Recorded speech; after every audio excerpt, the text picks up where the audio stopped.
Hello दोस्तों, हमारे channel एडुएलवायर में आपका स्वागत है। मैं जया। हम लोग प्राचीन भारत की सीरीज को कंटिन्यू कर रहे हैं। इसी क्रम में हमने लास्ट वीडियो में गुप्तकालीन प्रशासन पर चर्चा की थी, यानी हमने गुप्त काल को दो खंडों में बांटकर पढ़ा था।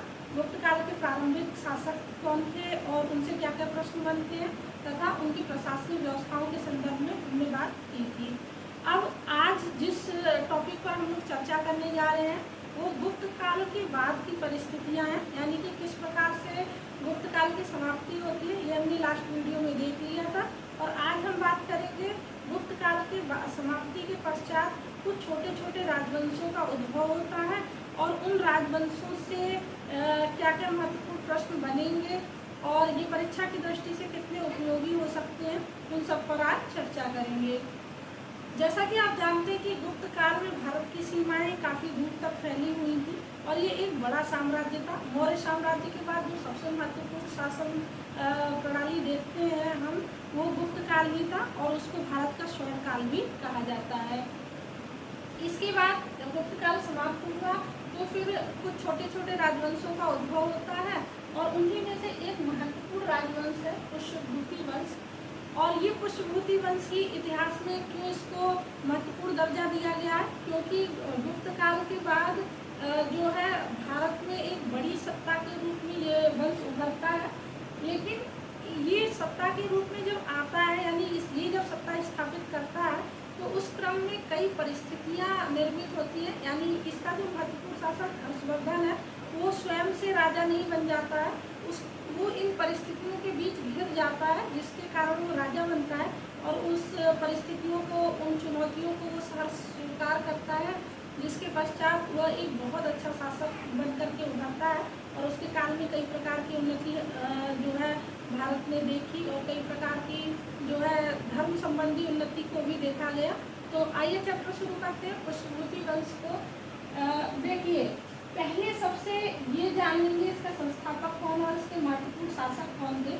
उसके बाद इस टेबल को देखेंगे। जब ये टेबल आपको समझ में आ जाएगी उसके बाद हम इसकी कहानी को डिस्कस करेंगे, क्योंकि ये ओवरऑल चैप्टर एक पारिवारिक कहानी के इर्द गिर्द घूमता है। तो चलिए देखें इस वंश का, यानी पुष्यभूति वंश या जिसे हम वर्धन वंश के नाम से जानते हैं, इसका संस्थापक पुष्यभूति था। और यहाँ इसके संस्थापक से तो प्रश्न नहीं बनता है, ज़्यादातर प्रश्न बनेगा जो है हर्षवर्धन से। लेकिन क्योंकि हम चैप्टर को शुरू कर रहे हैं तो हमें जानना जरूरी है कि इसका संस्थापक कौन था। संस्थापक इसका पुष्यभूति था और इसका महत्वपूर्ण शासक, यानी पुष्यभूति के बाद अनेक शासक हुए, लेकिन जो सबसे महत्वपूर्ण शासक है वो इस वंश का प्रभाकर वर्धन था। अब प्रभाकर वर्धन के 3 बच्चे थे, यानी कि 2 पुत्र और 1 पुत्री थी। बड़ा पुत्र राज्यवर्धन और छोटा पुत्र हर्षवर्धन तथा उनकी इन दोनों की एक बहन यानी कि राजश्री थी। अब इस कहानी में क्या होता है कि राजश्री का विवाह जो है मौखरी वंश के राजा ग्रहवर्मन के साथ कर दिया जाता है। ग्रहवर्मन जो है राजश्री का पति है और इसकी हत्या जो है इसकी जो है, यहाँ पे आप देखो, पहले आप ये टेबल देखिए तो थानेश्वर में से ये वंश चलाया जा रहा था, यानी पुष्यभूति वंश की जो राजधानी थी वो थानेश्वर थी। और बंगाल में एक वंश था जिसको हम गौड़ वंश के नाम से जानते हैं। तो यहाँ का एक प्रमुख शासक था जिसका नाम शशांक था। तथा मध्य प्रदेश यानी मालवा के क्षेत्र में एक वंश चलता था, उसका एक शासक था देवगुप्त। आपको ये तीनों बात पूरी तरह से याद रखनी, क्योंकि यहीं से कहानी की शुरुआत होगी। तो पहली बात क्या, थानेश्वर से कौन चल रहा था, पुष्यभूति वंश, बंगाल में गौड़ वंश और मध्य प्रदेश मालवा के क्षेत्र में देवगुप्त जो है शासन कर रहा था। अब राजश्री का विवाह हो जाता है ग्रहवर्मन के साथ, लेकिन ग्रहवर्मन और ये जो मालवा नरेश देवगुप्त है इन दोनों के बीच में दुश्मनी थी। तो ग्रहवर्मन और देवगुप्त यानी मालवा नरेश देवगुप्त के बीच में युद्ध होता है और मालवा नरेश देवगुप्त जो है वो ग्रहवर्मन की हत्या कर देता है। इस बात से दुखी होकर राज्यवर्धन जो है राज्य पर चढ़ाई करता है, यानी मालवा पर चढ़ाई करता है और वो देवगुप्त की हत्या कर देता है। अब आपने क्या क्या 2 चीज़ें देख ली कि ग्रहवर्मन जो राजश्री का पति है उसकी हत्या किसने कर दी, तो उसकी हत्या कर दी मालवा नरेश देवगुप्त ने। और इस बात का बदला लेने के लिए राजश्री के भाई राज्यवर्धन ने क्या किया कि मध्य प्रदेश के शासक जो देवगुप्त है उसकी हत्या कर दी। अब दो लोगों की यहाँ पर हत्या हो चुकी है, ग्रहवर्मन की और देवगुप्त की। देवगुप्त और बंगाल के शासक शशांक के बीच जो है वो अच्छे रिश्ते थे, यानी वो दोनों आपस में मित्र थे। जब शशांक ने सुना कि देवगुप्त की हत्या हो गई तो उसने राजवर्धन पर चढ़ाई की और उसने धोखे से राजवर्धन की हत्या कर दी। अब यहाँ पे जो परिस्थितियां निर्मित हुई कि शशांक ने राज्यवर्धन की हत्या कर दी और राज्यवर्धन ने देवगुप्त की हत्या कर दी और जो देवगुप्त था उसने ग्रहवर्मन की हत्या कर दी। ये कहानी आपको अच्छे से समझ लेनी है, क्योंकि जब तक कहानी नहीं समझ में आएगी आपको तब तक आपको चैप्टर का मूल समझ में नहीं आएगा।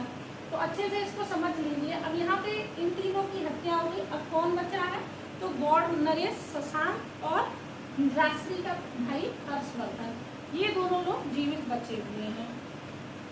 जब राजश्री की यानी कि जब ग्रहवर्मन की हत्या हुई तो देवगुप्त ने क्या किया था, यानी राजश्री को कैद कर लिया था। इसी को कैद से छुड़ाने के लिए और अपनी बहन के पति के हत्यारे को सजा देने के लिए राज्यवर्धन ने चढ़ाई की थी उसके राज्य पर। किसके राज्य पर, तो देवगुप्त के राज्य पर। और देवगुप्त की हत्या हो जाती है। जब देवगुप्त की हत्या हो गई तो फिर बंगाल नरेश शशांक ने राज्यवर्धन की हत्या कर दी। अब बचा कौन है, ये हर्षवर्धन। अब इसके सामने मजबूरी है, क्या मजबूरी है कि एक तो अपनी बहन की सुरक्षा करना, दूसरा अपने राज्य की सुरक्षा करना। और अभी तक हर्षवर्धन शासन कहाँ से चला रहा है, तो थानेश्वर से। अब जब इसकी हत्या हो जाती है, यानी राज्यवर्धन की भी हत्या हो जाती है, इसके पति की भी हत्या हो जाती है, तो राजश्री अत्यंत दुखी होती है और वो जंगल की तरफ आत्महत्या करने के लिए जाती है। किसी तरह से हर्षवर्धन अपनी बहन को बचाता है और उसको सुरक्षित लेकर के राज्य में वापस लौटता है।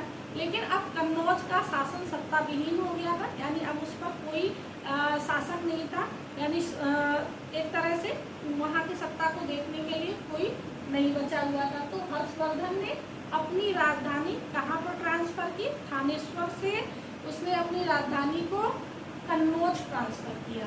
तो पहला प्रश्न तो यही बनेगा कि किसने थानेश्वर से राजधानी को कन्नौज ट्रांसफर किया, तो वो हर्षवर्धन है। ऐसा क्यों किया, ये परिस्थितियाँ आपको समझ में आ गई, क्योंकि अभी यहाँ का शासन खाली हो गया, यानी कि कन्नौज जो है, कन्नौज में कोई शासक नहीं था, तो उसको देखना हर्षवर्धन का फर्ज था, इसलिए उसने राजधानी को ट्रांसफर कर लिया। अब आगे बढ़े तो देखिए इस पूरी कहानी का सोर्स कहाँ से अवेलेबल है, यानी कि इस कहानी के स्रोत कहाँ हैं। अगर हम ये कहते हैं कि ये एक कहानी, क्या ये एक बनावटी कहानी है या इसके कुछ साक्ष्य अवेलेबल है, तो जब तक कहानियों के साक्ष्य अवेलेबल नहीं है तब तक वो मनगढ़ंत भी कही जा सकती है। लेकिन इस कहानी के साक्ष्य अवेलेबल हैं तो उस पर दृष्टि डालते हैं। यानी कि हर्षकालीन शासन के जो स्रोत हैं वो मूल रूप से क्या है, तो ह्वेन-सांग का यात्रा विवरण, जिसको हम लोग CUT के नाम से जानते हैं। तो ह्वेन-सांग जो कि हर्षवर्धन के शासनकाल में भारत आया, उसने CUT में जो है बताया है किस प्रकार से हर्षकालीन शासन व्यवस्था थी और क्या क्या परिस्थितियाँ निर्मित होती हैं। तथा दूसरा पुलकेशिन द्वितीय जो कि चालुक्य वंशीय शासक था, उसके राज्य में उसने एक ऐहोल प्रशस्ति लिखवाई जो कि उसके दरबारी यानी कि उसके राजकवि रवि कीर्ति द्वारा निर्मित था। तो ऐहोल प्रशस्ति अभिलेख से भी जानकारी मिलती है हर्षवर्धन के शासनकाल के संबंध में। तीसरी, हर्ष ने भी 3 नाटकों की रचना की, यानी कि प्रियदर्शिका, नागानंद और रत्नावली।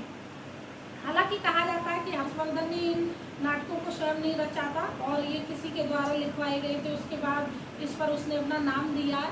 ये कहाँ तक सत्य है ये अलग की बात है, लेकिन आप फिलहाल ये समझ लीजिए कि हर्ष ने 3 नाटकों की रचना की, प्रियदर्शिका, नागानंद और रत्नावली।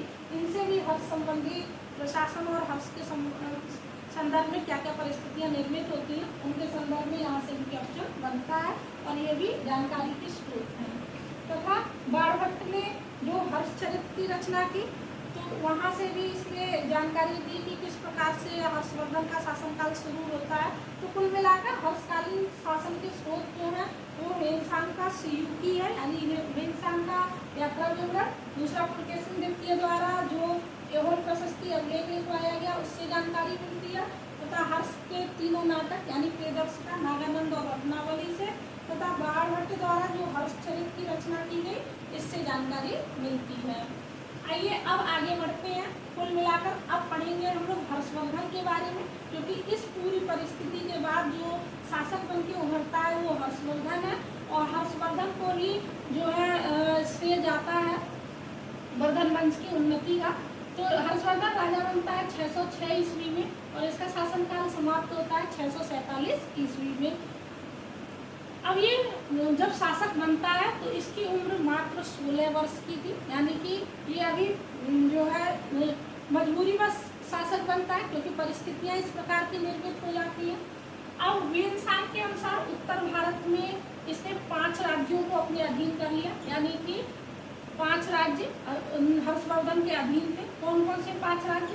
पंजाब, कन्नौज, बंगाल, मिथिला और उड़ीसा। इन 5 राज्यों पर इसका आधिपत्य था। हालांकि कहा जाता है कि उत्तर भारत में कश्मीर को छोड़कर हर्षवर्धन का शासन पूरे उत्तर भारत में फैला हुआ था। कुल मिलाकर गुप्त काल की तरह ही एक अच्छा जो है साम्राज्य हर्षवर्धन के पास था। और पश्चिम में बात करें तो अब यहाँ से देखिए कुछ राज्यों को तो उसने जीत लिया और कुछ राज्यों से मैत्रीपूर्ण संबंध स्थापित किए। जब आप मैत्रीपूर्ण संबंध कुछ राज्यों के साथ रखते हैं तो जो है वो आपके साम्राज्य विस्तार में स्वयं ही मदद करते हैं। ठीक है, ऐसा ही हर्ष ने भी किया। हर्ष ने 5 राज्यों को तो जीत ही लिया था और उसने बल्लभी के शासक ध्रुवसेन द्वितीय से अपनी पुत्री का विवाह कर दिया। तो कुल मिलाकर बल्लभी से आगे तक का भी साम्राज्य हर्षवर्धन के क्षेत्र में आता है। तथा पूर्व की बात करें तो पूर्व में गंजाम तक जो है हर्षवर्धन का शासन मतलब साम्राज्य फैला हुआ था।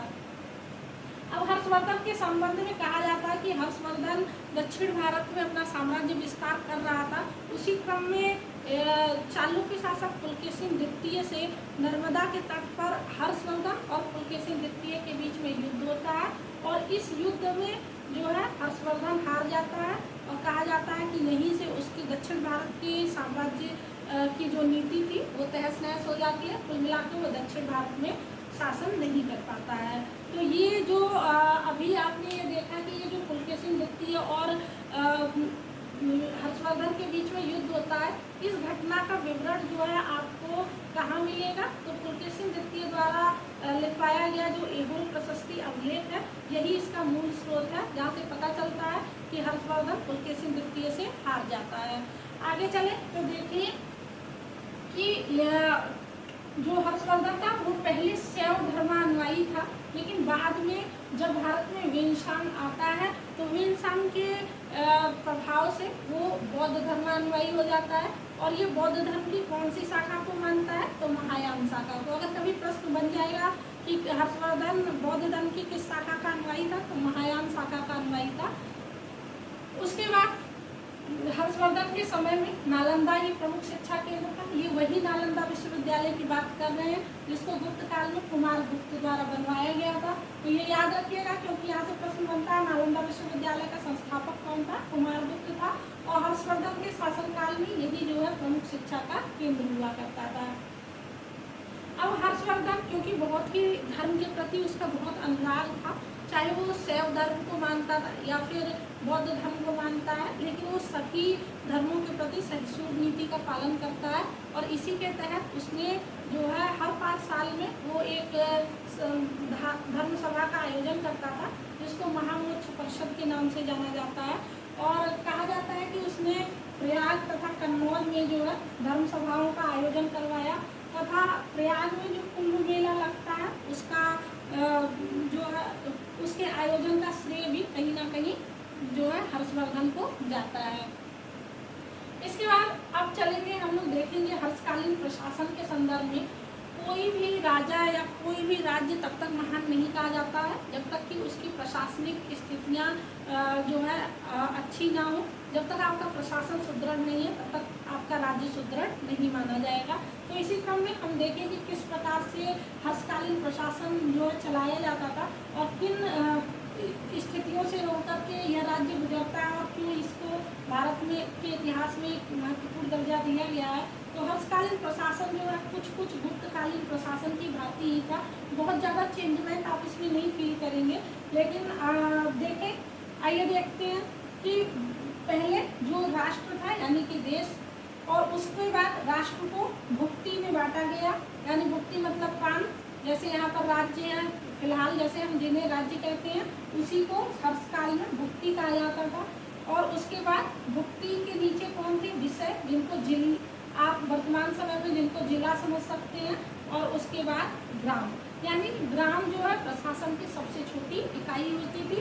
कुछ ग्रामों को मिलाकर के विषय, विषयों को मिलाकर भुक्ति और भुक्ति को मिलाकर राष्ट्र बनता था। राजा की सहायता के लिए मंत्री परिषद थी और ये मंत्री परिषद राजा को सलाह देती थी तो प्रशासनिक व्यवस्था को चलाने में। यहाँ के यानी कि जो मंत्री होते थे उनको सचिव या आमात्य कहकर संबोधित किया जाता था। आय का प्रमुख स्रोत अभी भी भूमि कर ही था, यानी कि जो भी कृषि से होने वाली आय थी वही एक महत्वपूर्ण आय थी। और कर को 1/6 कर का प्रावधान रखा गया।